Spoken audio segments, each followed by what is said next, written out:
Boa noite. O setor de cosméticos costumava ficar imune às crises econômicas, mas dessa vez o Brasil perdeu posição no ranking dos maiores consumidores de produtos de beleza do mundo. Até 2015, o Brasil ocupava a terceira posição, mas caiu para a quarta colocação, ficando atrás dos Estados Unidos, China e Japão. Mesmo assim, o setor avança. Mas vamos saber como anda o mercado em Manaus num bate-papo gostoso com o jovem empresário Rodrigo Vogan, que é presidente do Grupo Gerbera e também franqueado do Boticário e Quem Disse Berenice. Como é que você consegue fazer tanta coisa? Primeiro, boa noite, Boa Joia. noite. Boa noite para Seja bem-vindo ao programa. Muito obrigado pelo convite. Precisando, estamos aqui. É muito complicado você trabalhar com o tempo administrando empresa. Hoje não é mais fácil, nunca foi fácil, na verdade. E quando você trabalha com uma rede com 23 unidades, é um pouquinho mais difícil. Ainda mais quando você trabalha no Amazonas. Nossa base é Manaus e Amazonas, então nós trabalhamos em 32 municípios e ao fazer essa distribuição, você sabe que o Amazonas... Dá complicação logística, mas Sim, eu quero saber essa pouquinho... dimensão continental que é complicada, Isso, né? mas antes de entrar no mundo empresarial, você começou com a carreira no direito trabalhista e também mestre em direito ambiental. Fala um pouco dessa tua experiência no mundo, jurídico, né? E que só depois, posteriormente, é que você migrou para o mundo empresarial, né? Eu sou advogado de formação e fico dizendo que a minha vida teve os turning points, como a vida de todo mundo.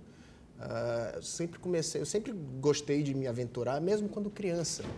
Então, quando criança, eu era aquele menino que vendia brigadeiro na escola para guardar o dinheiro, para na sequência comprar uma fita de videogame ou guardar o dinheiro. Então, isso é algo importante. Então, sempre é bom. Meus pais sempre trabalharam muito, minha cabeça voltado por esse lado. Então, comecei assim, depois, quando formei na faculdade, fui para o rumo do direito, sou advogado de formação. Comecei estudando direito ambiental e a vida me levou para o direito do trabalho, foi onde eu me especializei e advoguei por 15 anos. No 16º ano, o ano que nós estamos, hoje eu continuo advogando, um pouco menos, estou mais voltado para a empresa, mas no decorrer surgiu a oportunidade de ir para o mundo do varejo e o varejo me chamou. A profissão acabou me escolhendo através de contatos, conversas. Eu entrei no mundo do varejo, gostei e hoje o nosso grupo, graças a Deus, vem obtido um bom resultado com o passar do tempo. Teus pais são empresários? A minha mãe, ela trabalhava... Hoje ela trabalha comigo ainda, ela fica mais no setor contábil, mas ela tinha uma cozinha industrial e o meu pai, ele era contador do Grupo Simões há muito tempo, onde ficou até aposentar. Depois que aposentou, ele também veio trabalhar no Grupo Gerbera. Hoje ele é falecido, me olha lá do andar de cima. Com certeza. Mas sempre nós tivemos essa verve empresarial dentro da família. Você é de Manaus? Sou amazonense. E esse sobrenome, Vogan? Vogan é um sobrenome americano. É uma família que chegou em Belém do Pará, junto com os confederados. E ao chegar em Belém do Pará, o meu bisavô, na verdade, chegou em Belém, formou família. Americano, depois veio para o Amazonas e ao chegar no Amazonas, aí já não mais o meu bisavô, já meu avô, casou com a minha avó, que era amazonense, comeu jaraqui e ficou por aqui. Com certeza, é impossível. É impossível, né? Sair. Verdade. Fala um pouco dessa tua experiência no Grupo Gerbera. Você agora responde pela presidência do grupo, como é que ocorreu tua vida? Como eu estou dizendo, muita gente fala que empreender é fácil. E empreender nada mais é do que antigamente a gente chamava de trabalhar por conta. Então, por conta própria. Por conta própria. Então, como empresário, nós começamos numa franquia com apenas 2 lojas. Era uma loja e um quiosque. E o tempo foi nos dando oportunidade. Dentro da vida financeira, a gente sempre foi muito organizado, todo o grupo, assim como eu, pessoa física, e ao invés de sair gastando dinheiro, a gente foi reinvestindo dentro do negócio. E o negócio foi crescendo naturalmente. Hoje, Vocês fundaram o Grupo Gerbera? Sim. Tá. E aí o grupo foi crescendo gradativamente. Hoje nós estamos nessa posição. Há 3 anos atrás nós distribuíamos e trabalhávamos apenas em Manaus. E eu tomei a decisão de partir para o Amazonas, onde a Boticário nos deu uma oportunidade de distribuir para esses outros municípios. E fomos para Tabatinga, Tefé, Quari, agora Itacoatiara, onde são nossos polos, nossos hubs, e daí a gente acaba fazendo a distribuição para o restante dos interiores. A Gerbera, então, é, na realidade, um ninho para acolher as franquias, é isso? A Gerbera é a empresa... Direciona? Sim, faz é o nosso grupo... das franquias que você acolhe? Sim. Então, o nosso grupo, nós temos as nossas empresas e, a partir daí, a gente faz a administração das nossas empresas, não de toda a marca. Existe também outro franqueado na cidade, assim como existe mais 2 franqueados no Amazonas. E aí, só que para o público geral, tudo é Boticário, tudo é Quem Disse Berenice, mas são separados em grupos, mas, obviamente, respeitando a questão do atendimento e o encantamento com o cliente, que é o principal para todos nós. Você falou ainda há pouco que tem 23 unidades. Sim. E no total, tem também no interior do estado, são 30 e... Não, são 23 são 20 no total. No total. E atinge 32 32 cidades municípios, 32 interior. Municípios. Imagino como deve ser complicado isso, porque a Boticário é a maior marca, se não me engano, a maior marca a maior franquia de perfumes e cosméticos do Brasil. Do mundo, na verdade, do mundo? hoje. Sim, no sistema de franquias, é a maior franquia de cosmético do mundo. Mas distribuir no Amazonas realmente é muito difícil. Primeiro porque nós não chegamos em todos os municípios através de carro, através da terra. A gente tem um rio. E as dimensões continentais do Amazonas são completamente diferentes de qualquer outra região do Brasil. Então, para isso, você tem que ter organização, você tem que ter planejamento, você tem que fazer as compras antecipadas, até para evitar uma ruptura. Porque é muito chato quando o cliente chega numa loja, quer comprar um produto e não encontra. Então, a gente tem que trabalhar também com compras antecipadas, para deixar tudo certinho. E sempre buscando a missão da empresa, que é distribuir, levar a beleza para todo o Amazonas. Quando a gente fala beleza, eu estou falando no sentido lato da palavra. Que não é apenas entregar o cosmético, mas sim entregar o cosmético da melhor forma e traduzir e transformar, em muitos casos, a vida de algumas pessoas. O mercado de cosméticos é amplo, né? Sim. Dinâmico. Tem grandes concorrentes também, além do Boticário. Como é que se avalia esse mercado? É um mercado bom. Eu sempre falo em conversa com os amigos. Muita gente pergunta, Rodrigo, você tem medo da concorrência? Não, a gente tem cuidado com a concorrência. Você tem que olhar a concorrência, tem que estudar e fazer o seu plano de jogo, o seu plano de ação. A gente verifica que existe agora um boom da maquiagem ou da perfumaria, mas entendemos também que os bons ficarão. Assim como existiu o boom de paletarias, surgiram várias sorveterias, as boas ficaram, as ruins saíram. Acredito o mercado tem sempre muitas tendências, né? Sim. É um mercado que não é volátil, é um mercado seguro, mas que você tem que ter todo o cuidado com o seu negócio. Primeiro, preocupe-se com a sua casa, arrume a sua casa e depois vá para o trabalho. A gente sabe que nenhuma empresa é perfeita. E eu fico sempre brincando, dizendo o seguinte, se você está esperando algo coloridinho, montadinho, compre um Lego, porque isso não é uma empresa. A empresa ela vai se ajeitando a cada dia. E eu sempre digo também que é melhor o feito do que o perfeito. Porque quando o negócio está perfeito e você vai começar, se você demorar muito para começar o negócio... Já mudou tudo. Já mudou tudo. As tendências já mudaram. E aí você já começou tarde. Já perdeu o time, né? Sim. Agora, o Brasil perdeu posição, né, nesse ranking de número de consumidores. Mas... continua avançando, por incrível que pareça, né? O que você atribui esse crescimento? Na verdade, não é que nós tivemos a crise no Brasil e a gente sempre fala do efeito batom. Normalmente sempre acontecia isso. O que é esse efeito batom? Efeito batom chegava a crise, as pessoas tinham que se preparar para o novo emprego e para se preparar para o novo emprego você se cuidava mais, acabava comprando mais cosmético.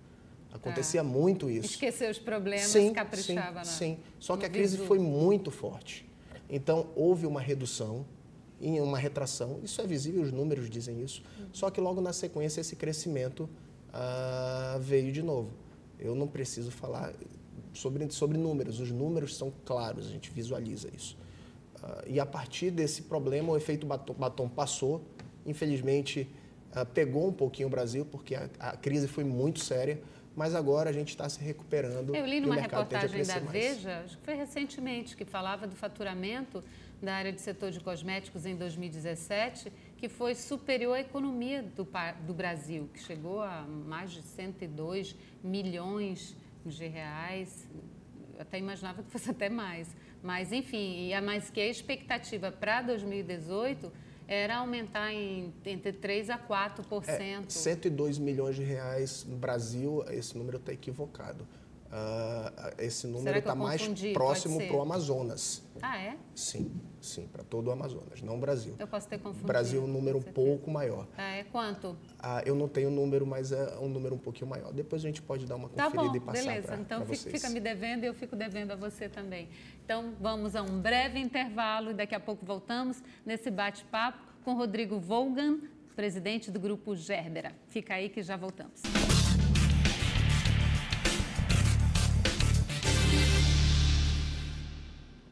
E voltamos no bate-papo com o presidente do Grupo Gerbera, o empresário Rodrigo Vogan, que é também franqueado do Boticário e da Quem Disse Berenice. Mas só complementando um dado, o faturamento de 102 milhões é respectivo ao Amazonas. E no Brasil, esse faturamento chega em torno de 12 bilhões de reais. Mas agora vamos dar sequência no que nós estávamos conversando, que você estava comentando a respeito desse crescimento no mercado.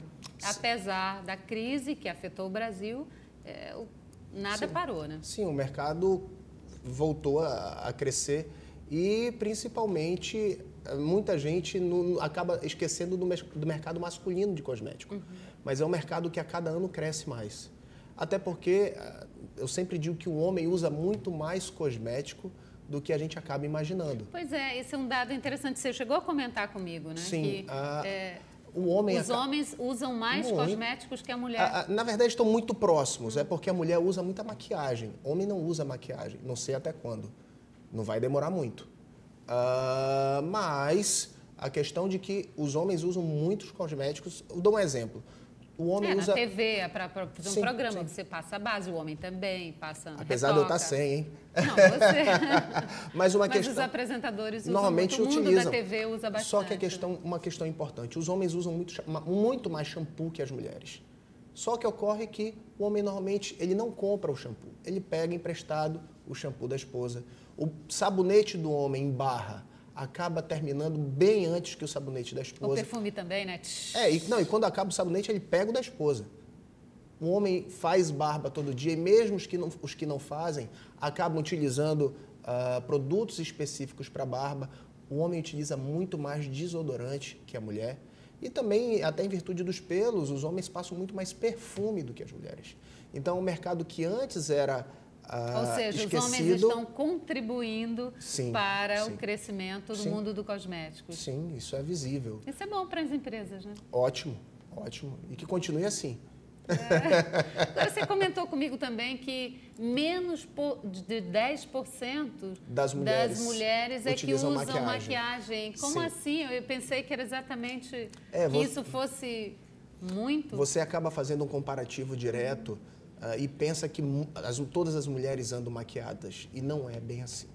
As mulheres acabam utilizando no Brasil um batom e uma base. No máximo, alguma coisinha para o rosto. Enquanto uma coreana utiliza no rosto, no dia a dia, 15 produtos naquele momento, ao mesmo tempo. Nossa. Então, há um mercado visível crescimento aqui no Brasil. E aí eu digo, às vezes você está no meio e naquele meio as pessoas acabam utilizando muita maquiagem. Mas no dia a dia as mulheres brasileiras não utilizam tanta maquiagem. A maquiagem é mais leve da brasileira. Sim, principalmente no estado do Amazonas ou em estados mais quentes. Então, onde não tem essa cultura da maquiagem. Se você andar em alguns bairros mais simples, você vê mulheres andando no meio da rua sem um pingo de maquiagem. Mas, óbvio, se você for em eventos onde o poder aquisitivo é maior, as mulheres estarão todas maquiadas. Mas garanto para você, com nível muito inferior às maquiagens utilizadas pelas próprias coreanas ou as japonesas ou mesmo as americanas, que utilizam muita maquiagem no dia a dia. Engraçado que o Japão é um país pequeno e tem um consumo Sim. surpreendente, né? Sim. Agora, numa sociedade consumidora como a nossa e preocupada com a aparência, as pessoas acabam investindo muito na questão da jovialidade, para a manutenção da jovialidade, o que, de certa forma, obriga as empresas a ter um olhar mais apurado, mais atento quanto às tendências e às necessidades e mudanças do mercado, né? Como é que você vê essa questão? O mercado sempre está em mudança. Antigamente, você não conseguia comprar uma maquiagem específica ou um produto anti-aging. Há 10 anos atrás, quando surgia algo para retirar uma espinha, você tinha que buscar nos Estados Unidos ou com uma médica específica. Hoje você já consegue em algumas lojas comprar esses produtos. Hoje a informação ela acaba fazendo isso e essa globalização acaba facilitando às pessoas o acesso a esses cosméticos. E aí vem a questão do desenvolvimento das indústrias. As indústrias estão a cada dia que passa mais qualificadas, a qualidade do Boticário e da Quem Disse Berenice melhorou infinitamente. O que já era bom ficou muito melhor. Qual o diferencial do produto? Tecnologia. A tecnologia está aí para isso. E aí, com isso, ganha a indústria, ganha o varejo e ganha principalmente o consumidor. Porque a tendência... Hoje o consumidor está bem mais exigente. Ele olha, ele lê o que contém, que produtos, que substâncias, se aquilo até porque ele pode até... vai funcionar. Se ele tiver na dúvida, ele entra no YouTube, ele entra no Google e a partir daí ele verifica se aquele produto é bom, se há um concorrente, se há um similar, como é que ele acaba utilizando aquele produto. E então, o nível de comentários em relação ao produto, né? Sim. Impressionante. A crítica construtiva... ela repercute, mas a negativa repercute muito mais. Então, por isso, há um cuidado cada vez maior das indústrias nesse contato com o cliente. Os produtos melhoraram muito e, principalmente, o foco no cliente. O cliente é o foco. A empresa tem que trabalhar hoje para resolver problemas do cliente. Se a mulher tem um problema do nariz mais largo, vamos buscar desenvolver para afinar um pouco, se ela quiser. Se ela quiser continuar com o nariz largo, ela vai utilizar. A maquiagem, ela faz isso. Então, promove uma reforma em tudo, surreal. Em tudo. Então, nós buscamos sempre resolver o problema do cliente. Agora, Rodrigo, por trás dessa grande demanda e desse crescimento, tem um consumidor online, né? Que compra bastante pela internet, que, como você mesmo disse, que pesquisa, que vai atrás. Como é que você, que representa a franquia do Boticário e de Quem Disse Berenice, lida com essa situação, uma vez que você está presente nos municípios? E tem municípios que nem sempre têm condições de ter uma loja física, né? Sim. O que acontece? As empresas têm que sentar, parar e começar a estudar não apenas lojas. Se a gente pensar só no mercado de lojas, isso é muito complicado. Você tem que pensar em multicanais, tem que pensar no omnichannel. Você tem que pensar se eu vou trabalhar numa loja, se eu vou trabalhar com loja e venda direta, onde você tem revendedores, especialistas para venderem aquele produto. Se você, dentro desse grupo, também vai trabalhar com a internet, com as vendas via internet, ou mesmo a venda em company, que é aquela venda direta para empresas. Então, você tem que ter, dentro do seu arcabouço, do seu leque, para apresentar para o cliente essas possibilidades de canais. Com isso, você, obviamente, um mercado acaba canibalizando um pouco o outro. Isso é fato. Mas é melhor que você canibalize seu mesmo mercado do que o concorrente venha e canibalize. Agora, nessa tendência, você abre o leque, facilita o acesso do seu cliente ao seu produto. E se seu produto for bom, e se você tiver uma boa apresentação daquele produto, é óbvio que o cliente vai escolher ficar com aquele produto. Nas cidades do interior, você tem revendedores? Então? Sim, sim. Trabalhamos com lojas em algumas cidades, como Quari, Tefé, Itacoatiara, e mais os revendedores que rodam por todo o mundo. É um bom mercado, inclusive, para quem está desempregado, né? É um mercado que cresce muito. Que cresce bastante. Cresce muito. Né? No Brasil, não tem muito tempo a venda direta, mas no mundo é um mercado extremamente antigo. É um mercado dinâmico, Sim. né? Como vencer a complicada logística de atender municípios distantes? Primeiro, você falou que chegou até em Tabatinga. Complicado, porque sim, é distante, né?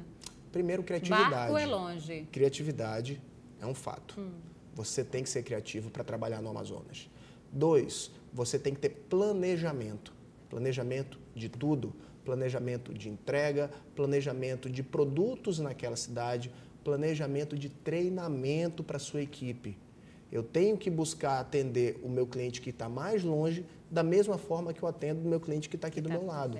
Então, através disso, você cria uma rede de treinamentos, você cria, buscar evitar essas rupturas que, sem dúvida, o seu trabalho será melhor desenvolvido. Hoje, eu tenho dentro do grupo uma moça que o trabalho dela é só treinar. A função dela é multiplicadora. Há 10 anos atrás, você nunca tinha ouvido falar dessa função. Não existia, não tem na carteira de trabalho essa função multiplicadora. Está lá como trainee, mas a função dela é multiplicadora.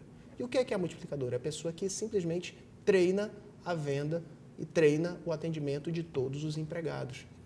E por que isso é necessário? Porque dessa forma todo mundo consegue atender de uma maneira similar. Existe uma frase do presidente da Disney que é bem específica. Ele diz que a magia é nada mais, nada menos do que o treinamento posto na prática. Verdade. Se você não vivencia e não coloca isso em prática, Sim, fica complicado, né? Qual é a expectativa e os planos, os projetos para 2019? 19 primeiro a gente está analisando já o cenário econômico. Nós, na verdade, já temos o nosso projeto, nosso plano estratégico para os próximos 5 anos, que é algo de extrema importância. Acredito eu que o mercado cresce um pouco, principalmente depois das novidades que a gente vai viver uma lua de mel pelo menos até até setembro do ano que vem, que a gente vai ver o que vai chegar com o novo governo, com o novo governo federal que está entrando também. Então, há um pequeno crescimento e daí para frente a gente vai depender do que vai acontecer no dia a dia, se os governos darão certo, e a partir daí a gente espera que as coisas se desenvolvam da melhor maneira possível. Nós da equipe da Band desejamos Obrigado. Sucesso a você. Obrigada pela sua participação. Muito obrigado. Êxito para a Gérbera, para a equipe que trabalha com você, tanto do Boticário como quem disse Berenice. Um Feliz Natal, desde já. Tudo de bom para você. Muito obrigado. Feliz Natal. Desejar para quem está em casa também um Feliz Natal para toda a família de vocês e um Feliz Natal que assim para as pessoas que não estão me ouvindo, mas com certeza estão vendo. Muito obrigado e até a sucesso próxima. A todos. Obrigada. E a você que nos acompanhou, muito obrigada pela sua audiência. E fica a você também um abraço bem gostoso, muito carinhoso, de um Feliz Natal para você e para toda a sua família. Obrigada.